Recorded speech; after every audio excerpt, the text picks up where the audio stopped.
Hi guys, just a quick update or introduction of my idea for a cheap bike build-off project. I have a steel frame step through. It's a 700C frame from KTM. Got nice lugs. I already removed most of the paint job to give it a really ratty look.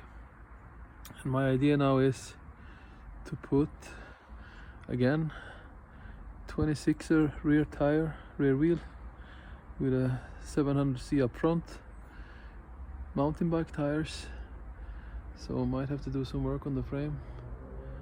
Pair that with a motor bar and some black and very rough LX cranks. Probably put the same series Conti brakes, and yeah, let's have a quick look how that looks as a mock-up. Wow, it's very nice.